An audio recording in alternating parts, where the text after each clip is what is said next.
เชื่อที่ไม่เคยขาดหายเครื่องรางของขลังศรัทธาสู้โควิด -19 ในช่วงที่ประเทศไทยกำลังเจอกับสภาวะโควิด -19 ถล่มเมืองทุกคนต่างระดมหาทางออกให้กับวิกฤตนี้ยาต้านสมุนไพรวัคซีนไทยการล็อกดาวน์การเว้นระยะการกักตัวล้วนนำมาปฏิบัติหาทางแก้ไขกันแต่มีสิ่งหนึ่งที่คนกลุ่มหนึ่งได้เป็นสิ่งที่ยึดเหนี่ยวจิตใจกันมาช้านานบ้างก็สำเร็จบ้างก็ไม่สำเร็จซึ่งก็ต่างศรัทธากันไปสังคมไทยเป็นสังคมที่อุดมไปด้วยความเชื่อไม่ว่าจะในอดีตหรือแม้กระทั่งปัจจุบันเรามักจะเห็นอยู่บ่อยๆเมื่อใดที่สังคมเกิดเหตุการณ์หรือเกิดวิกฤตการณ์ที่สำคัญที่ส่งผลต่อความมั่นคงในชีวิตและทรัพย์สินของคนในสังคมเราก็จะเห็นเรื่องราวที่เกี่ยวข้องกับความเชื่อปรากฏควบคู่กับเหตุการณ์เหล่านั้นดังเช่นเมื่อเกิดโรคระบาดโรคโควิด -19 ที่ส่งผลกระทบต่อความมั่นคงในชีวิตจึงทำให้เห็นปรากฏการณ์เกี่ยวกับความเชื่อนี้เกิดขึ้นมามากมายหากย้อนไปในประวัติศาสตร์เกี่ยวกับโรคระบาดในสังคมไทยเราจะพบว่าความเชื่อเกี่ยวกับสิ่งศักดิ์สิทธิ์เหล่านี้ปรากฏควบคู่กับการเกิดโรคระบาดมาโดยตลอดทั้งก่อนและหลังการเข้ามาของแนวคิดทางการแพทย์สมัยใหม่ของสังคมไทยในช่วงระหว่างศตวรรษที่ 19 จนถึงปัจจุบันในบันทึกของเจ้าพญาทิพากรวงศ์ได้บันทึกถึงเหตุการณ์ที่เกิดขึ้นเมื่อครั้งเกิดการระบาดของอหิวาตกโรคในสมัยรัชกาลที่ 2ซึ่งในยุคนั้นมักจะเรียกว่าโรคหาซึ่งเอาเข้าจริงแล้วคำว่าโรคหาไม่ได้หมายถึงอหิวาตกโรคเท่านั้นคำว่าหากินเมืองหรือโรคหานั้นหมายถึงการเกิดโรคระบาดที่ทำให้ผู้คนล้มตายเป็นจำนวนมากโดยไม่ได้เฉพาะเจาะจงจะเป็นโรคประเภทใดโดยบันทึกกล่าวไว้ว่าสมัยรัชกาลที่ 2อหิวาตกโรคได้ระบาดขึ้นเมื่อปีมะโรงพุทธศักราช 2363 ตรงกับการระบาดทั่วโลกโดยระบาดมากกว่า 2 สัปดาห์จนทำให้ผู้คนล้มตายเผากันแทบไม่ทันศพที่ป่าช้าตามวัดสระเกตวัดบางลาภวัดบพิพิมุขวัดปทุมคงคาและวัดอื่นๆมากมายก่ายกองเหมือนกับกองฟืนจนกลายเป็นตำนานแล้งวัดสระเกตเปรตวัดสุทัศน์ในเหตุการณ์ครั้งนั้นรัชกาลที่ 2โปรดเกล้าให้มีการจัดพระราชพิธีที่เรียกว่าพิธีอาพาธพินาศขึ้นในวันจันทร์เดือน 7ขึ้น 11 ค่ำให้ยิงปืนใหญ่รอบพระนครคืนยันรุ่งแล้วอัญเชิญพระแก้วมรกตและพระบรมธาตุทั้งพระราชาคณะออกแห่โปรยทรายประพรมน้ำมนต์พระปริตทั้งทางบกและทางเรือไม่เพียงเท่านั้นสมเด็จพระเจ้าอยู่หัวก็ทรงศีลทรงห้ามไม่ให้พระราชวงศานุวงศ์ข้าราชการผู้ใหญ่ผู้น้อยฝ่ายหน้าฝ่ายในเข้าเฝ้าให้งดกิจราชการเสียและให้ตั้งใจทำบุญสวดมนต์ให้ทานทางการสั่งให้ประชาชนรักษาศีลอยู่แต่ในบ้านผลปรากฏว่าการที่ประชาชนไม่ออกจากบ้านการระบาดของเชื้อจึงลดลงซึ่งถ้าเอาจริงก็คงไม่ต่างจากการที่รัฐในปัจจุบันออกข้อบังคับให้ผู้ที่มีความเสี่ยงต่อโรคระบาดกักตัวอยู่ในบ้าน 14 วันเพื่อลดความเสี่ยงในเรื่องของการกระจายเชื้อสำหรับผู้ติดเชื้อหรือลดความเสี่ยงที่จะติดเชื้อจากพื้นที่ภายนอกแต่อย่างไรก็ตามในสมัยนั้นรัฐใช้หลักการพุทธศาสนาเป็นมาตรการช่วยการกักตัวผู้คนในอาณาจักรได้เป็นอย่างดีภายหลังจากการเกิดโรคระบาดในสมัยรัชกาลที่ 2ยังปรากฏการระบาดอีกหลายโรคในสมัยต้นรัตนโกสินทร์โดยโรคระบาดที่สำคัญเช่นอหิวาตกโรคไข้ทรพิษกาฬโรคซึ่งเป็น3โรคที่ทำให้สูญเสียผู้คนไปเป็นจำนวนมากไม่เพียงเท่านั้นยังมีการระบาดขึ้นอย่างต่อเนื่องโดยเฉพาะอหิวาตกโรคที่เกิดการระบาดขึ้นในสมัยรัชกาลที่ 3พุทธศักราช 2392 ตรงกับการระบาดใหญ่ทั่วโลกครั้งที่ 2มีคนตาย 5,457 ศพเฉลี่ยตายวันละ 194 ศพ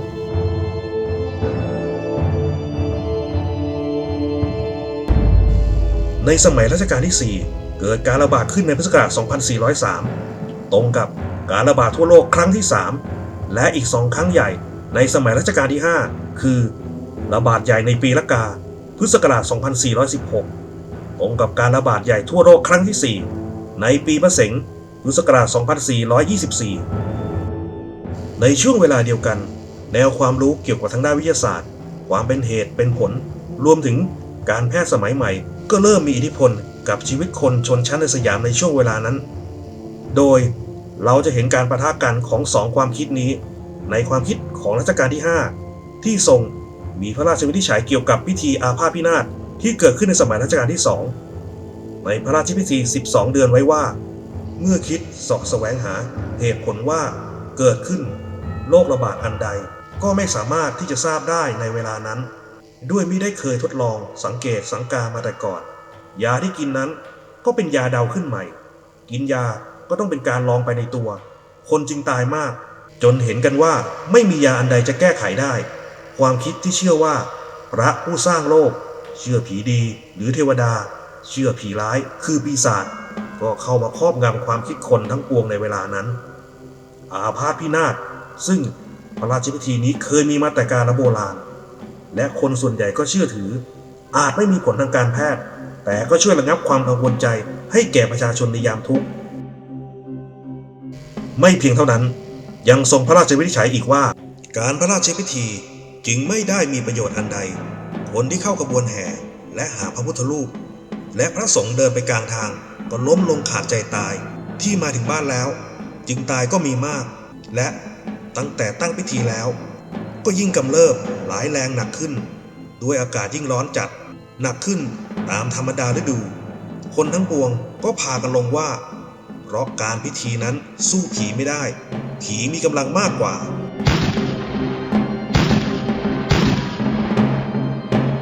ดังนั้นจะเห็นได้ว่าในคำวินิจฉัยของรัชกาลที่5นั้นสะท้อนให้เห็นการปะทะกันของความคิดทั้งความเชื่อและความคิดสมัยใหม่ได้เป็นอย่างดีโดยทรงพยายามอธิบายว่าพระราชพิธีนั้นในแง่ของความเป็นเหตุเป็นผลกล่าวถึงการทดลองการสังเกตสภาพอากาศรวมถึงวิธีการรักษาโรคระบาดที่มองว่าพระราชพิธีนั้นไม่ได้ผลพระราชพิธีนั้นช่วยให้โรคระบาดลดลงแต่เป็นการให้กำลังใจประชาชนอย่างไรก็ตามก็ทรงไม่ได้ปฏิเสธความเชื่อเหล่านั้นโดยสิ้นเชิงโดยยังกล่าวว่าผู้คนยังเชื่อว่าผีมีกำลังมากกว่าพิธีอย่างไรก็ตามหากจะกล่าวถึงความเชื่อกับเรื่องโรคระบาดในสมัยต้นรัตนโกสินทร์หลายคนก็พอเข้าใจได้เนื่องด้วยในสมัยนั้นวิธีคิดทางการแพทย์ยังคงเป็นเรื่องใหม่มากในสังคมไทยรวมถึงวิทยาการทางการแพทย์ก็ยังไม่ได้ดีเท่ากับปัจจุบันแต่ทำไมในปัจจุบันความเชื่อต่างๆเหล่านี้ยังคงปรากฏควบคู่กับเหตุการณ์หรือวิกฤตการณ์โดยเฉพาะในวิกฤตการณ์โรคระบาดโควิด -19 ในปัจจุบันในโลกยุคที่วิทยาศาสตร์ได้เกิดขึ้นอย่างสมบูรณ์แล้วในความคิดของคนและปฏิเสธไม่ได้ว่าศาสนาและความเชื่อก็ยังคงมีพัฒนาการและยังคงดำรงควบคู่กันไปเพราะถึงแม้โลกจะพัฒนาไปอย่างไรแต่คนในสังคมก็ยังคงมีสภาวะความไม่มั่นคงในชีวิตเปลี่ยนไปตามยุคตามสมัยและด้วยศาสนาเกิดขึ้นมาเพื่อตอบสนองความหวังจากความไม่มั่นคงในชีวิตของผู้คนช่องว่างนี่แหละครับจึงเป็นหน้าที่ของศาสนาที่จะทำหน้าที่เติมเต็มในสิ่งที่วิทยาศาสตร์ในโลกปัจจุบันไม่สามารถให้คำตอบยกตัวอย่างเช่นกรณีผู้ป่วยมะเร็งแม้เราจะรู้ว่าวิทยาศาสตร์นั้นช่วยเราได้แต่กำลังใจเป็นสิ่งหนึ่งที่สำคัญที่สุดของคนกลุ่มนี้ศาสนาและความเชื่อจึงเข้ามาทำหน้าที่นี้ดังนั้นศาสนาและความเชื่อจึงเป็นหนทางหนึ่งในการช่วยเหลือเยียวยาควบคู่กับวิทยาการทางการแพทย์ไม่เพียงเท่านั้นจากการศึกษาของอาจารย์นิธิเอี้ยวศรีวงศ์เรื่องลัทธิพิธีเสด็จพ่อรัชกาลที่5ยังทำให้เราเห็นว่านอกจากวิทยาศาสตร์แล้วรัฐก็มีส่วนสำคัญที่จะช่วยสร้างความมั่นคงให้กับชีวิตของคนในโลกปัจจุบันด้วยเมื่อรัฐบาลไม่สามารถช่วยพยุงประชาชนหรือไม่มีประสิทธิภาพที่จะสร้างความมั่นคงในการดำรงชีวิตให้กับประชาชนศาสนาและความเชื่อจึงเข้ามาเป็นส่วนหนึ่งในการทำหน้าที่แทนลัทธิพิธีเสด็จพ่อร.5จึงเกิดขึ้นมาด้วยเหตุผลเหล่านั้นทีนี้ถ้ามองกลับมาในสถานการณ์ปัจจุบันเมื่อเกิดการระบาดของโรคโควิด -19 ประชาชนล้มป่วยล้มตายกันเป็นจำนวนมากวิทยาศาสตร์ณเวลานี้ก็ยังไม่สามารถที่จะเข้ามาแก้ไขได้อย่างสมบูรณ์ไม่เพียงเท่านั้นรัฐบาลยังล้มเหลวและขาดประสิทธิภาพที่จะดูแลประชาชนในความปกครองไม่มีนโยบายช่วยเหลือป้องกันการระบาดปล่อยให้ประชาชนเผชิญโรคตามยถากรรมเมื่อมันเป็นเช่นนี้ศาสนาและความเชื่อจึงเข้ามาทำหน้าที่นั้น เราจึงเห็นได้ว่าในบรรยากาศตอนนี้ปรากฏความเชื่อหลายๆอย่างไม่ว่าจะเป็นเหรียญห้อยคอต้านโควิด -19 คาถาป้องกันโรคภัยหรือแม้แต่คำทำนายทายทักจากหมอดูหลายสำนักที่กล่าวถึงภัยพิบัติที่เกิดขึ้นหลายคนจะมองว่าเป็นเรื่องไร้สาระแต่ภายใต้ความไร้สาระเหล่านี้กลับสะท้อนความล้มเหลวและการไร้ประสิทธิภาพในการบริหารจัดการสถานการณ์ของรัฐบาลได้เป็นอย่างดีศรัทธานำมาซึ่งปาฏิหาริย์เชื่อไม่เชื่อก็อย่าได้ลบหลู่นะครับเครื่องรางของขลังศรัทธาสู้โควิด -19 การใช้เครื่องรางของขลังมันแฝงอยู่ในชีวิตของคนไทยในสังคมดั้งเดิมที่ยังหวาดกลัวภัยธรรมชาติโรคภัยไข้เจ็บโจรผู้ร้ายศัตรูและศึกสงครามการคิดสร้างเครื่องรางของขลังเกิดขึ้นด้วยเหตุผลหลายประการป้องกันตัวเองสร้างเสริมหรืออำนวยประโยชน์ในการอาชีพการงานดังเช่นในยุคทวารวดีมีการใช้ตุ๊กตาอีกประเภทหนึ่งซึ่งเก่าแก่และคนไทยยังคงสืบทอดประเพณีในการดำรงไว้อย่างมีนัยสำคัญเป็นตุ๊กตาที่ตรงข้ามกับตุ๊กตาประเภทอื่นซึ่งมักจะบูชาเพื่อผลประโยชน์ตอบแทนในทางดีเป็นสิริมงคลแต่ตุ๊กตาประเภทนี้กลับมีนัยไปในทางร้ายใช้เพื่อแก้ไขเหตุเพศภัยต่างๆที่เกิดขึ้นหรือกำลังจะเกิดขึ้นแก่ตนเองและครอบครัวหากทำผิดขั้นตอนหรือใช้ผิดวิธีก็อาจจะมีผลร้ายย้อนกลับมาแก่ตนเองจนถึงขั้นเสียชีวิตได้มาถึงในเรื่องของนักรบมักจะพกพระเครื่องสวมเสื้อยันเพื่อป้องกันอันตรายคนที่ทำอาชีพเกษตรกรรมทำนาจะหาวัวธนูควายธนูเพื่อป้องกันอาเพศไม่ให้มาสู่ไร่นาพืชผลของตนเองนักแสดงจะสรรหาสาริกาลิ้นทองมาพกไว้ขณะทำงานหรือแม้กระทั่งเซลล์ขายของก็มักจะพกสาริกาลิ้นทองมาใช้เพื่อให้ผู้คนรักใคร่เมตตาปราณีเครื่องรางของขลังเหล่านี้ถูกส่งต่อให้คนในสังคมเดียวกันครูอาจารย์มอบให้ศิษย์พ่อแม่มอบให้ลูกหลานอีกทั้งผู้ใดมีความรู้ความสามารถสร้างเครื่องรางของขลังจะต้องเป็นผู้มีความสำคัญมีการปฏิบัติที่ดีงามและเป็นที่ยอมรับในสังคมวัตถุนิยมนำมาใช้สร้างเครื่องรางของขลังมักจะเป็นวัตถุหายากและสิ่งของผิดธรรมชาติเช่นเขี้ยวสัตว์เขี้ยวหมูตันหอยเบี้ยกระดูกช้างสะเก็ดดาวเขาสัตว์บางประเภทแร่เหล็กไหลและอีกบานตะไทเพียบสิ่งเหล่านี้เชื่อกันว่ามีคุณพิเศษในตัวเองจะเข้าพิธีปลูกเสกหรือไม่ต้องปลูกก็ได้เครื่องรางที่มีการปลูกเสกลงคาถาอาคมเพื่อความศักดิ์สิทธิ์เช่นพยัญชนะตะกรุดประหลัดขิกมีดหมอวัวธนูควายธนูสาริกาลิ้นทองรวมถึงพระเครื่องเหรียญพระในทางพุทธศาสนามีการกล่าวถึงพระพุทธคุณและการบูชาพระพุทธเจ้าอาจเป็นเครื่องป้องกันอันตรายบรรเทาความหวาดกลัวและการปองร้ายจากพูดผีมีความเชื่อว่าพระพุทธรูปพระพิมพ์ที่สร้างเพื่อเผยแผ่พระพุทธศาสนาเป็นพระพุทธรูปศักดิ์สิทธิ์รวมถึงมีการสร้างระบบเลขยันต์มนตราคาถาอาคมซึ่งนิยมในพุทธศาสนาลัทธิตันตระพระเครื่องหรือพระพิมพ์ที่จัดเป็นเครื่องรางตัวอย่างพระลีลาเม็ดขนุนพระพิมพ์นี้สร้างในสมัยสุโขทัยพระโคนสมอพระเครื่องที่สร้างในสมัยอยุธยาพบในกรุตามวัดโบราณเป็นพระที่เชื่อว่ามีอิทธิฤทธิ์พลานุภาพด้านคงกระพันชาตรีเรื่องที่ล่ำลือกันมาคือพลเรือเอกพระเจ้าบรมวงศ์เธอกรมหลวงชุมพรเขตอุดมศักดิ์นำพระแสงปืนยิงใส่พระโคนสมอแต่เกิดเรื่องอภินิหารยิงไม่เข้ามีดหมอเทพสาตาวุธนิยมใช้กันมากในสมัยอยุธยาใช้ถอนอาถรรพ์ป้องกันพูดผีปีศาจเสื้อยันใช้ในทางด้านคงกระพันแคล้วคลาดเช่น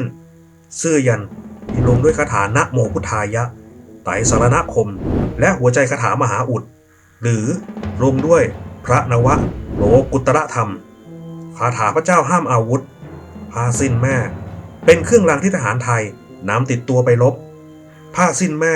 คือชายผ้าถุงของแม่ผืนที่คลอดครั้งแรกที่ลูกชายจะนำไปไว้ในหมวกหำยนต์คือยันที่ติดไว้บนบานประตูป้องกันคุณไสยเพราะเชื่อกันว่าขณะนอนหลับ มนต์คาถาจะเสื่อมลงเขี้ยวเสือโปร่งฟ้าเป็นเขี้ยวเสือกรวงปกติเสือจะเขี้ยวตันนะครับเพชรตาแมวเป็นดวงตาแมวที่ตายแล้วหรือยังมีชีวิตอยู่ลักษณะกลายเป็นหินงากำจัดงากำจายเป็นงาช้างที่ชนต้นไม้หักคาทิ้งไว้เป็นสิ่งที่พบได้ยากวัสดุตามธรรมชาติที่กลายเป็นหินเช่นเม็ดมะขามเม็ดขนุนเครื่องรางเหล่านี้ใครมีติดตัวจะมีพลานุภาพด้านมหาอำนาจป้องกันภัยป้องกันพูดผีปีศาจในอดีตเครื่องรางของขลังถือเป็นของมีค่าทางจิตใจบุคคลที่มีครอบครองจะต้องเป็นผู้ที่ได้รับการยอมรับมีความประพฤติดีและจะมีได้ต่อเมื่อโอกาสอันควรแต่ในปัจจุบันเครื่องรางของขลังมีขายกันเกินกราดทำง่ายซื้อง่ายคุณค่ามันจึงเพี้ยนไปจากแนวทางของบรรพบุรุษจนไม่อาจจะเทียบกันได้เลยท่ามกลางสถานการณ์การระบาดของไวรัสโควิด -19 ศรัทธาบวกกับความเชื่อของคนไทยที่มีต่อเครื่องรางของขลังก็ยังคงมีให้เห็นอยู่ไม่ขาดยกตัวอย่างเช่นการหาเช่าบูชาจนเป็นกระแสหัวนโมที่มีความเชื่อกันอย่างหนักแน่นว่าจะช่วยป้องกันโรคภัยไข้เจ็บจริงไม่จริงอย่างไรก็เป็นที่พึ่งทางใจมีข้อมูลว่าหัวนโมเป็นเครื่องรางของขลังที่คนจังหวัดนครศรีธรรมราชรู้จักกันดีมีบันทึกประวัติความเป็นมานานกว่า700 ปีไว้ว่าในราวก่อนพุทธศตวรรษที่18หัวนโมคือเม็ดโลหะที่เป็นเบี้ยใช้แทนเงินตาไว้แลกเปลี่ยนสินค้าภายอาณาจักรตามพรลิงและเหตุผลที่เรียกว่าหัวนโมก็เนื่องจากว่ามีลักษณะเป็นเม็ดกลมมีอักษรปาละวะหรืออักษรอินเดียโบราณจารึกไว้ต่อมาเมื่อเกิดโรคหาหรืออหิวาตกโรคระบาดหนักกษัตริย์แห่งอาณาจักรได้ทรงทำพิธีปลุกเสกหัวนโมขึ้นโดยพิธีกรรมแบบพราหมณ์โดยอัญเชิญเทพเจ้าทั้ง3พระศิวะพระวิษณุพระพรหมมาสถิตในหัวนโมเสมือนเป็นตัวแทนองค์เทพทั้ง3องค์แล้วเอาไปหว่านรอบเมืองและในสถานที่เกิดโรคระบาดปรากฏว่าโรคหาได้หายไปจากอาณาจักรโดยสิ้นเชิงในช่วงรัชกาลที่4แห่งกรุงรัตนโกสินทร์ก็ได้เกิดโรคหาระบาดขึ้นมาอีกพระองค์จึงรับสั่งให้สร้างหัวนโมขึ้นแล้วประจุผงพุทธคุณอันวิเศษที่ปลุกเสกจากพระอาจารย์มีวิทยาคมลงในหัวนโมแล้วโปรดเกล้าให้นำไปหว่านไว้รอบเมืองจากนั้นโรคหาก็สงบลงเรื่องราวทั้งสองนี่แหละที่ทำให้เกิดความศรัทธากันเป็นอย่างมากหัวนโมคือของมงคลมีความศักดิ์สิทธิ์มีพุทธคุณครอบจักรวาลทั้งด้านเมตตามหานิยมโชคลาภป้องกันภัยแคล้วคลาดถือเป็นของดีของคนนครที่นิยมมีติดตัวไว้เป็นของมงคลประจำตัว